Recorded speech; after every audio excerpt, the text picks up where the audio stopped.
Hi everyone, my name is Bridget and welcome to my channel.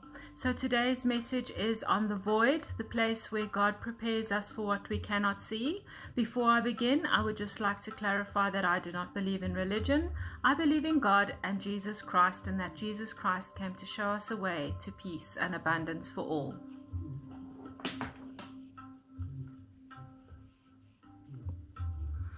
There have been seasons on my journey with God where I arrived at a place that I came to call the void.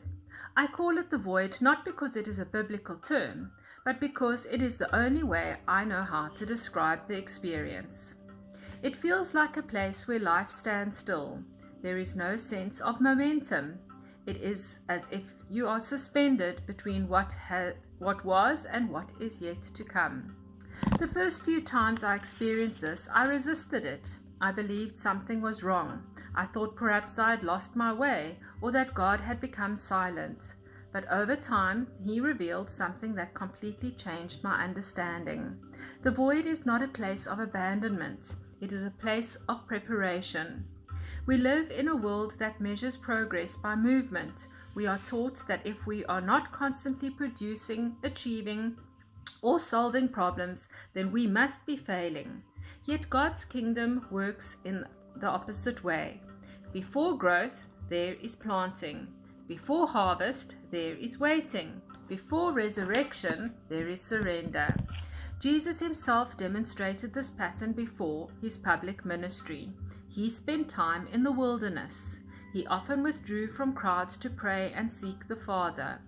To the natural mind, these moments may have looked unproductive, but they are places of preparation and complete dependence on God. I began to realize that every time I entered what I called the void, my greatest struggle was not with God, but with my own mind. The ego does not like stillness. The ego wants certainty, it wants control, it wants immediate answers and visible results. It constantly tells us that if nothing appears to be happening, then nothing is happening. But faith does not operate that way. Faith asks us to trust before we see. God showed me that the discomfort I felt was often the resistance of the old self, the part of me that believed I had to control every outcome was being invited to surrender. Then he revealed another lesson. An empty vessel is not a useless vessel. An empty vessel is one that can be filled. If our minds are crowded with fear, old beliefs, resentments, disappointments, and endless striving, there is little room for God's wisdom to guide us. Sometimes He allows us to experience emptiness so that what no longer serves His purpose can fall away. Nature reflects this truth beautifully. A field is cleared before new seeds are planted. Winter appears lifeless, yet beneath the surface the roots are strengthening for the coming season. Perhaps what feels like delay is actually preparation. The world encourages us to panic when life becomes still. God invites us to trust in Him. As I stopped fighting the void, I learned to use it differently. Instead of filling it with anxiety, I began filling it with prayer, gratitude, and quiet contemplation. I stopped asking God, "Why am I here?" Instead, I asked God, "What are you preparing me for?" I stopped saying nothing is happening. Instead, I asked, "What are you doing that I cannot see?" These simple changes transformed my life, my perspective.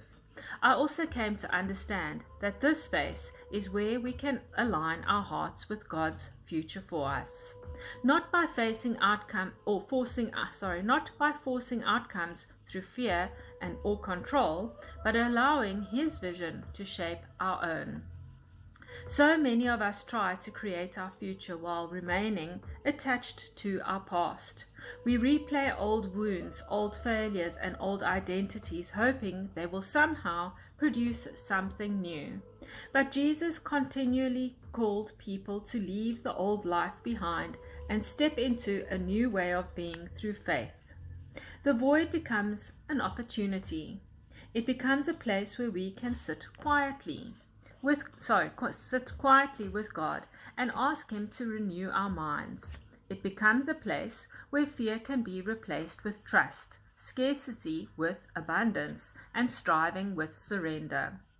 For an untrained mind, this can feel difficult. We naturally seek distraction because silence exposes what is happening within us.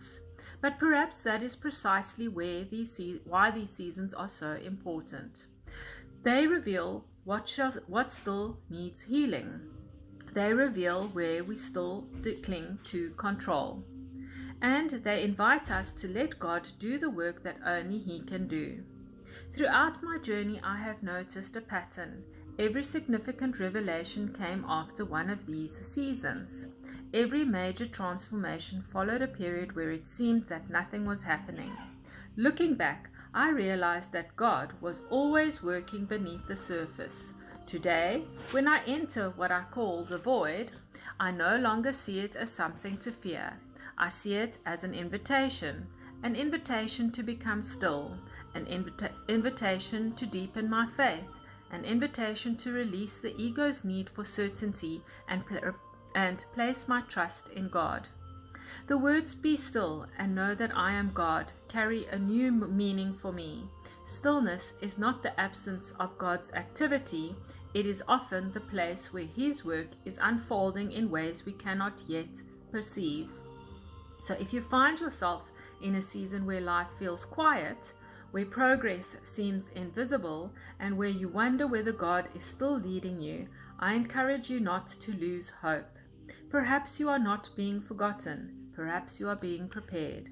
What I call the void is not, in my experience, a place of emptiness alone. It is a sacred place where faith is strengthened, the ego is softened, and God prepares what we cannot yet see. And when His timing is fulfilled, what was growing in silence will become visible for all to witness. So I hope this message found someone today who needs to hear it, and I'm wishing you a magical Sunday. God bless.